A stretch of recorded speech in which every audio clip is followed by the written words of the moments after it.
नमस्कार मंडळी, कसे आहेत? सोपी रेसिपीमध्ये तुम्हा सर्वांचं खूप खूप मनापासून स्वागत आहे.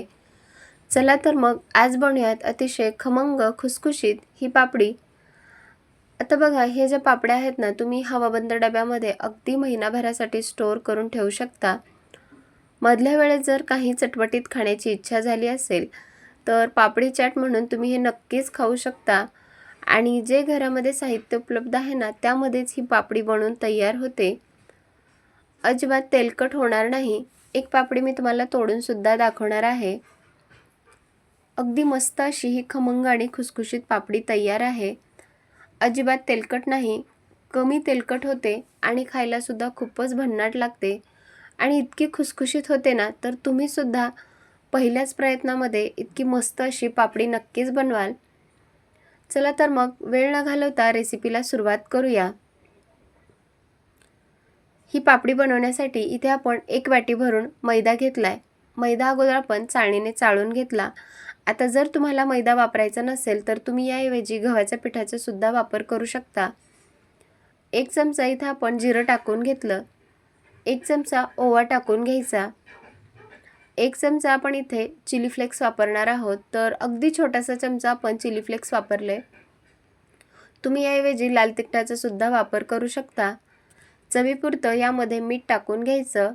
1 चमचा धनेपूड टाकून घ्यायची आणि मोहनसाठी आपण इथे तेलाचा वापर करणार आहोत. आता तेल जे आहे ना, ते आपल्याला रेग्युलर जे आपण भाजीसाठी तेल वापरतो त्याचाच वापर करायचा आहे. सुगंधाचं तेल वापरायचं नाही. तर तेल टाकलं की सगळ्यात अगोदर आपण हे पिठाला छान असं चोळून घेऊयात. ही एक सगळ्यात महत्त्वाची टिप्स आहे. म्हणजे जर तेल टाकलं तर तेलामुळे ना आपला जो पदार्थ आहे तो अगदी खुसखुशीत तयार होतो. पण इथे मी थंडच तेलाचा वापर केला आहे, गरम तेल वापरलेलं नाही. आता यामध्ये ना थोडं थोडं पाणी टाकून पीठ चांगलं मळून घेऊयात. एकाच वेळी आपल्याला जास्त पाणी टाकायचं नाही. अगदी थोडं थोडं करतच यामध्ये पाणी टाकून घ्यायचं आणि घट्टसर याचा एक गोळा मळून तयार करायचा आहे. इथे बघा, अगदी घट्ट असा आपण हे पिठाचा गोळा मळून तयार केला. आता यावर ना एक झाकण ठेवूयात आणि कमीत कमी एक 10 ते 15 मिनिटांसाठी हे पीठ रेस्टला ठेवूयात.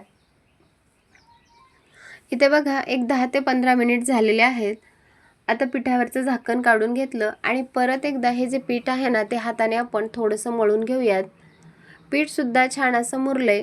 आता आपण याच्या पापड्या बनवणार आहोत. अगदी 10 ते 15 मिनिटांमध्ये हा स्नॅक बनवून तयार होतो. आता बघा, पिठाचे छोटे छोटे गोळे बनवून घ्यायचे. ज्याप्रमाणे आपण पुरी बनवतो ना, अगदी सेम तसेच याचे गोळे बनवून घ्यायचे.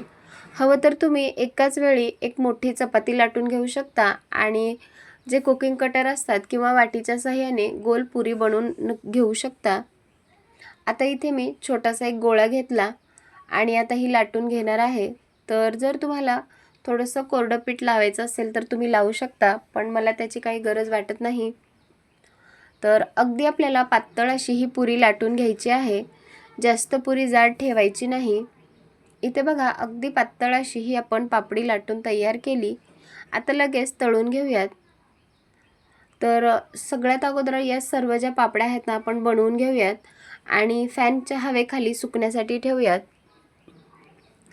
सर्व पापड्या बनवून घ्यायच्या आणि मगच तळण्यासाठी घ्यायच्या आहेत.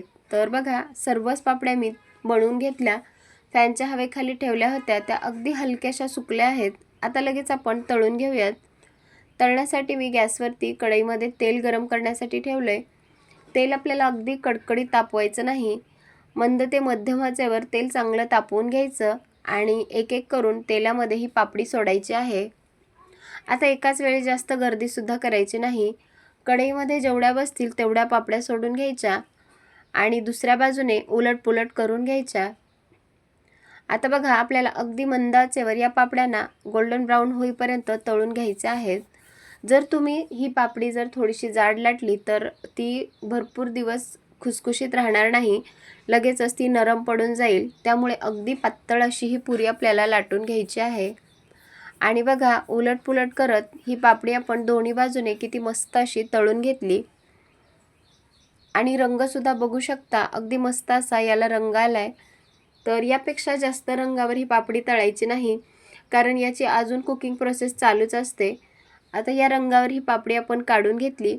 जे एक्स्ट्राचं तेल आहे ते पूर्ण निथळून घेतलं आणि आता अशाच प्रकारे ना ज्या बाकीच्या पापड्या आहेत ना त्यासुद्धा आपण अशाच तळून घेऊयात. इथे बघा आपण या सर्व पापड्या तळून घेतलेल्या आहेत.